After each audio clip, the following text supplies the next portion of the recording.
दोस्तों कैसे हैं आप सब। इस वीडियो में हम लोग 30 इंपॉर्टेंट क्वेश्चन देखेंगे सीआरपीसी के यानी क्रिमिनल प्रोसीजर कोड के, जो आपके लिए महत्वपूर्ण हैं। अगर आप लॉ स्टूडेंट हैं तो काफ़ी महत्वपूर्ण हैं, एलएलबी के स्टूडेंट हैं, आप एलएलएम के स्टूडेंट हैं तो भी काफ़ी महत्वपूर्ण हैं, और अगर आप जुडिशरी की प्रिपरेशन कर रहे हैं तो। पहला क्वेश्चन है, when did CrPC come into force. CrPC कब से लागू हुई। पहला ऑप्शन है 1 अप्रैल 1974, दूसरा है 1 अप्रैल 1973, तीसरा है 1 मई 1973 और चौथा है 1 जनवरी 1974। तो सीआरपीसी कब से लागू हुई, काफ़ी इजी है, 1 अप्रैल 1974। सीआरपीसी जो लागू हुई है वो हुई है 1 अप्रैल 1974 से। एक्ट है 1973 का और लागू कब से हुआ, 1 अप्रैल 1974 से। आपको पता है इसमें 37 चैप्टर और 484 धाराएं हैं। नेक्स्ट है, what are the object of CrPC. CrPC का उद्देश्य क्या है। पहला ऑप्शन है to protect the innocent and punish the guilty, दूसरा है टू पनिश द गिल्टी, तीसरा है टू पनिश द इनोसेंट और चौथा है नन ऑफ द अबव। तो जो सीआरपीसी का ऑब्जेक्ट है to protect the innocent, innocent का प्रोटेक्ट करना और punish the guilty, right.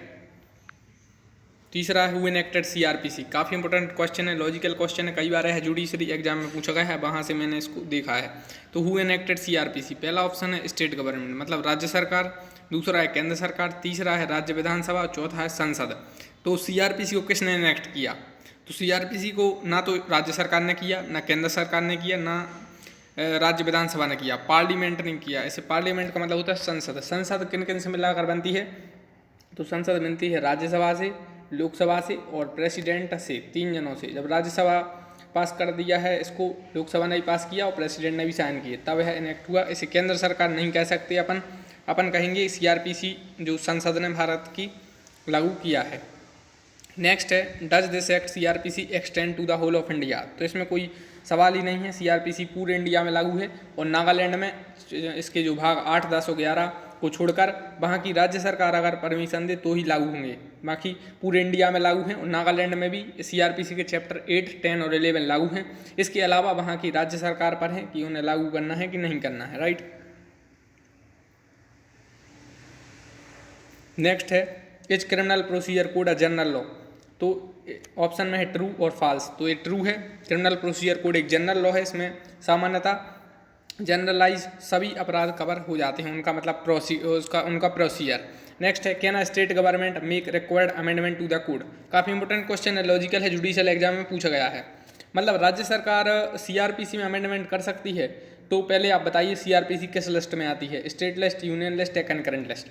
Union list में केंद्र सरकार कानून बना सकती है और जो सब्जेक्ट यूनियन लिस्ट में उन पर सिर्फ केंद्र सरकार ही कानून बना सकती है। राज्य वाली लिस्ट पर राज्य सरकार कानून बना सकती है सामान्यतः, लेकिन कुछ एक्सेप्शन है कि राज्य वाली लिस्ट में भी अगर राज्यसभा जो एक रेजोल्यूशन पारित कर देती है तो केंद्र सरकार कानून बनाती है नॉर्मली।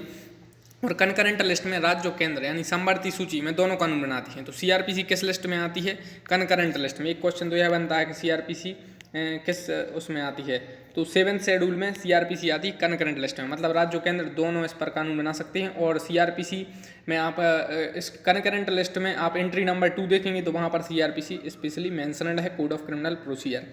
तो राज्य सरकार इसमें अमेंडमेंट कर सकती है, इसका ऑप्शन यस रहेगा। यहाँ पर दिया नहीं गया है लेकिन आप इसको ट्रू मानिए। Can state government make required amendment, तो बिल्कुल स्टेट गवर्नमेंट अमेंडमेंट कर सकती है। नेक्स्ट है, is the application of provision of CrPC be extended to quasi criminal nature cases. Option में यस और नो है, तो बिल्कुल ए भी यस है। ऑप्शन नंबर 8 ए भी यस है। नेक्स्ट है, what is the meaning of bailable offence. जमानती अपराध का मतलब क्या है। तो पहला ऑप्शन है, bailable means an offence which is shown as bailable in the first schedule और which is made bailable by any other law in force. मतलब ये कह रहे हैं कि बेलेबल का मतलब वो है जो प्रथम अनुसूची सीआरपीसी में जमानती बताया गया है और किसी अन्य लॉ में जमानती बताया गया है। तो पहला ऑप्शन तो लग रहा है बिल्कुल सही है। दूसरा ऑप्शन देखते हैं, in bailable offence the bail is a right of the accused. जो जमानती अपराध में हैं उनमें जो एक्यूज्ड है उसका बेल राइट है, तो बिल्कुल ये भी सही है। जब बेलेबल ऑफेंस में बेल राइट होता है एक्यूज्ड का। तीसरा है, bailable offence the bail is not a right of accused. तो तीसरा तो गलत है, पहला दूसरा सही है, तो ए और बी इसके राइट आंसर होंगे। देखिए बेलेबल ऑफेंस सीआरपीसी के आप फर्स्ट शेड्यूल में देखेंगे तो वहाँ पर दिए गए हैं कौन कौन से ऑफेंस बेलेबल हैं, कौन कौन से नॉन बेलेबल हैं। तो जो बेलेबल हैं उनमें बेल मिल जाती है जनरली, वो लेस सीरियस टाइप के केसेस होते हैं। और अगर जैसे कोई CRPC और कोई ऐसा एक्ट है अगर उसमें स्पेशली मेंशन कर दिया गया है कि ये बेलेबल होगा यह अपराध, तो वो भी बेलेबल माना जाएगा। और अगर वहाँ नहीं दिया गया है तो CRPC की फर्स्ट शेड्यूल में दिया गया वही माना जाता है। नेक्स्ट है what is the meaning of non bailable offence. अजमानती अपराध का मतलब क्या है? पहला है it means any other offence other than bailable, मतलब कोई अन्य अपराध जो जमानतीय नहीं है। दूसरा है non bailable offence the bail is not right, मतलब अजमानतीय अपराध में the bail is not a right. जो नॉन बेलेबल अफेंस होते हैं उनमें बेल राइट नहीं रहता है, तो ये तो बिल्कुल सही है। तीसरा है the bail is the discretion of the court, the bail is the discretion of the court all of the what is the meaning of charge. तो क्या हम बताना है what is the meaning of non bailable offence. Non bailable offence का मतलब क्या है?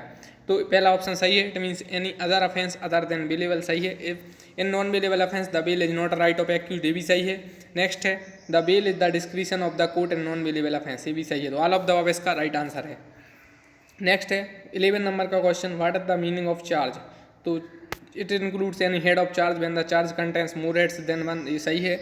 और यहाँ पर ये मिस्टेक हो गया है तो ये क्वेश्चन। इसके बाद नेक्स्ट क्वेश्चन देखते हैं what is meant bye cognizable offence, और यहाँ पर भी ये टाइपिंग मिस्टेक हो गई है। क्वेश्चन है what is meant bye cognizable offence. तो कॉग्निजेबल अफेंस का मतलब होता है संज्ञेय अपराध। तो कौन सा अपराध संज्ञेय है, कौन सा अपराध असंज्ञेय है, ये आप CRPC की फर्स्ट शेड्यूल में जाएंगे वहाँ पर दिया गए हैं कौन से अपराध संज्ञेय हैं, कौन से असंज्ञेय हैं, कौन से जमानती कौन से अजमानती हैं, और ये सब दिया गया है। तो what is meant bye cognizable offence, it means the police officer can not arrest without warrant. तो ये कह रहे हैं कि जो कॉग्निजेबल अफेंस है उनमें पुलिस ऑफिसर विदाउट वारंट मतलब बिना वारंट के अरेस्ट नहीं कर सकते, नहीं। जबकि संज्ञेय है अपराध मतलब समझिए गंभीर मामला है, उनमें पुलिस वारंट लेने थोड़ी जाएगी, तो मतलब इसमें पुलिस ऑफिसर में अरेस्ट विदाउट वारंट। तो संज्ञेय मतलब वो मामले होते हैं जिनमें पुलिस ऑफिसर विदाउट वारंट के अरेस्ट कर लेते हैं। तो ऑप्शन नंबर सी इसका बिल्कुल सही है, आगे हमें देखने की और ज़रूरत भी नहीं है। Next what is complaint. तो कंप्लेंट की पहले से आप एक बात ध्यान रखिए, कंप्लेंट ओरली भी हो सकती है और कंप्लेंट रिटर्न भी हो सकती है। कंप्लेंट होती है मजिस्ट्रेट की। तो अब हम क्वेश्चन देखते हैं what is complaint. Complaint must be in writing, और नेक्स्ट ऑप्शन है complaint must be oral, must लिखा है मतलब अवश्य। तो complaint must be in writing बिल्कुल नहीं, मस्ट नहीं है। कंप्लेंट मस्ट बी ओरल, ये भी बिल्कुल नहीं है। तीसरा है कंप्लेंट मे बी ओरल और इन राइटिंग, और चौथा है कंप्लेंट मीन्स पुलिस रिपोर्ट। तो सी सही है, कंप्लेंट ओरल भी हो सकती है और रिटर्न भी हो सकती है। नेक्स्ट है एग्रीड पर्सन में orally complaint to the magistrate, बिल्कुल ओरली भी कर सकते हैं और रिटर्न भी कर सकते हैं। तो एक मिनट, ऑप्शन नंबर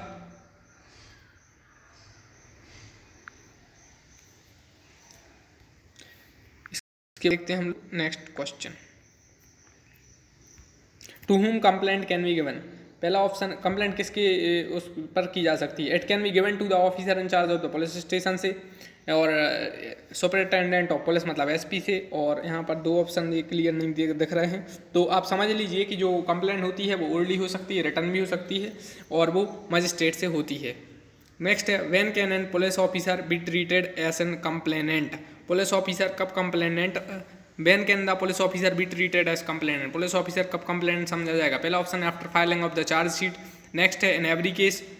थर्ड है आफ्टर फाइलिंग ऑफ FIR, तो ऑप्शन नंबर बी तो पहले ही गलत हो गया। नेक्स्ट है option number D after the investigation, investigation के बाद if the case discloses the commission of a non cognizable offence when the police officer be treated as complainant. तो ये ऑप्शन नंबर 4 इसका राइट आंसर है। Next है is a report made by the police officer after investigation if it discloses the commission of a non cognizable offence can be called as a complainant. तो अभी हम लोगों ने इससे पहले वाले ऑप्शन में देखा, यस इसका राइट आंसर है। नेक्स्ट है can the police officer by whom the report is made be treated be as a complainant. तो ये भी राइट है, अभी देखा था हम लोगों ने इसको, ऑप्शन नंबर ए इसका राइट आंसर है। नेक्स्ट है क्वेश्चन काफी इजी है, what is meant by high court. High court का मतलब क्या है? पहला ऑप्शन है it means the highest court of the country, गलत है। Highest court of the country supreme court है। नेक्स्ट है in relation to any state the high court of the state, मतलब किसी राज्य सरकार में high court of the state, सही है। Next in relation to the union territory the highest court of the state, ये भी सही है। तो ऑप्शन नंबर बी और सी इसके राइट आंसर हैं। नेक्स्ट है what is meant by India. India का मतलब क्या है? India means the whole India including Jammu Kashmir. तो इंडिया का मतलब ऑल इंडिया है, अब 370 हट चुकी है। नेक्स्ट है can a private person conduct investigation. क्या कोई प्राइवेट पर्सन इन्वेस्टिगेशन कर सकता है? पहला ऑप्शन है he can conduct investigation if he is authorised bye a magistrate. दूसरा ऑप्शन है, मतलब पहला ऑप्शन का मतलब समझ लिए, मजिस्ट्रेट ऑथोराइज करे तो कर सकता है। दूसरा ऑप्शन है it is the prerogative power of the police. तीसरा है the police officer can authorise private person to conduct the investigation. तो पुलिस ऑफिसर तो किसी को ऑथराइज नहीं कर सकती कि आप इन्वेस्टिगेशन करो, पुलिस ऑफिसर खुद कर सकते हैं इन्वेस्टिगेशन। तो सी तो पहले गलत हो गया। डी है the superintendent of the police, मतलब SP can authorise private person to conduct investigation. तो सी और डी गलत हो गए। तो पहला ऑप्शन इसका सही हो सकता है। कारण यह है कि जो पुलिस इन्वेस्टिगेशन सामान्यतः पुलिस करती है और मजिस्ट्रेट जिसे ऑथराइज करे तो वो कर सकता है। तो ही कैन कंडक्ट, तो प्राइवेट पर्सन पूछा यह गया है कि can a private person conduct investigation. तो हाँ, अगर ऐसा जनरली होता नहीं है, लेकिन अगर मजिस्ट्रेट ऑथराइज करे, ऑप्शन नंबर ए इसका सही है। He can conduct investigation if he authorised bye magistrate, अगर मजिस्ट्रेट ऑथराइज करे तो कर सकता है। नेक्स्ट है इन्वेस्टिगेशन मीन्स, इन्वेस्टिगेशन में क्या क्या शामिल है। पहला है अरेस्ट ऑफ पर्सन, दूसरा है कलेक्शन ऑफ एविडेंस, तीसरा है विजिटिंग द स्पॉट और चौथा है ऑल ऑफ द अबव। तो इसका all of the above right answer है। इन्वेस्टिगेशन में arrest of person, collection of evidence और विजिटिंग द स्पॉट सभी शामिल हैं। नेक्स्ट है what is mean by the judicial proceeding. Judicial proceeding का मतलब होता है न्यायिक कार्रवाइयाँ। न्यायिक कार्रवाइयों में क्या क्या शामिल है। पहला ऑप्शन है it includes any proceedings in the course of which evidence is legally taken in oath, सही है। दूसरा ऑप्शन दिया नहीं गया है, हाँ दूसरा दिया गया है it includes any proceedings in the course of which evidence may be legally taken in oath, वही है। और इसके एक मिनट, और प्रोसीडिंग्स ऑफ द कोर्ट नहीं है, तो ए और बी इसका राइट आंसर रहेगा। नेक्स्ट है what are the meaning of judicial proceeding. वही क्वेश्चन फिर से रिपीट हो गया है। तो every proceeding in the course of which evidence is legally taken in oath, सही है। Every proceeding before a court नहीं, every proceeding before a court and police. तो ऑप्शन नंबर ए इसका राइट आंसर है। नेक्स्ट है what is mean by metropolitan area. Metropolitan area का मतलब होता है महानगर क्षेत्र। महानगर क्षेत्र से क्या सम्मिलित है। The area which was declared under section 8 to be a metropolitan area, मतलब सीआरपीसी में धारा 8 में महानगर क्षेत्र को बताया गया है, तो उसके अंडर जो महानगर क्षेत्र आते हैं वो मतलब बिल्कुल सही है ये पहला वाला। दूसरा है the town which exceed the population 1 million, बिल्कुल सही है, उसकी 10 लाख से ज़्यादा आबादी तो होनी चाहिए, लेकिन राज्य सरकार द्वारा वो जरूरी है। नेक्स्ट है the state government can form a metropolitan area, तीनों सही हैं। मतलब जो सेक्शन 8 के तहत मेट्रोपॉलिटन एरिया बनता है, राज्य सरकार बनाती है मेट्रोपॉलिटन एरिया, और 10 लाख से ज़्यादा आबादी जरूरी है मेट्रोपॉलिटन एरिया के लिए। नेक्स्ट है what is an offence.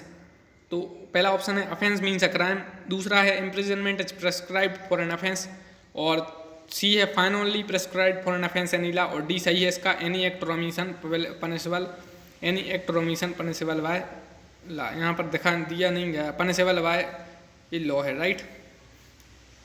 Next है who is an officer in charge of the police station. Who is an officer in charge of the police station, इसे कहेंगे थाने के बाहर साधक अधिकारी। कौन हो सकता है। तो कांस्टेबल है पहला ऑप्शन, दूसरा है सब इंस्पेक्टर ऑफ पुलिस जिसे एसआई कहते हैं, तीसरा है हेड कांस्टेबल, और चौथा है any police officer above the rank of the constable present in the police station in the absence of officer in charge of the police station. मतलब थाने का जब कोई जो जैसे थाने का कोई भी जैसे आप समझ लीजिए कि इस स्कूल में प्रिंसिपल नहीं रहते हैं, तो जब उनसे जो सीनियर कैटेगरी के जो टीचर रहते हैं उन्हें हम प्रिंसिपल बना देते हैं, तो वही यहाँ पर पूछा गया है कि officer in charge of the police station कौन होगा। जब जैसे मेन कोई ऑफिसर नहीं है तो कौन होगा, तो कांस्टेबल होगा, एसआई होगा या हेड कांस्टेबल होगा। तो यहाँ पर दिया गया है कोई भी हो सकता है, लेकिन वो कांस्टेबल की रैंक से ऊपर का होना चाहिए, यह आपको ध्यान रखना चाहिए। जुडिशियल एग्जाम में यह क्वेश्चन कई बार पूछा गया है। तो जब officer in charge of the police station absent हैं तो कौन थाने का बाहर साधक अधिकारी होगा। तो जो सुपीरियर ऑफिसर है वो नहीं है, तो थाने का बाहर साधक अधिकारी कोई भी हो सकता है, लेकिन वो कांस्टेबल की रैंक से ऊपर होना चाहिए। तो हेड कांस्टेबल भी हो सकता है, एसआई भी हो सकते हैं, और कोई भी हो सकते हैं। तो इस वीडियो में हम लोगों ने 30 क्वेश्चन देखे, बाकी के क्वेश्चन हम लोग देखेंगे नेक्स्ट वीडियो में। तो वीडियो को लाइक करिए, चैनल को सब्सक्राइब करिए। Thanks for watching the video, thank you.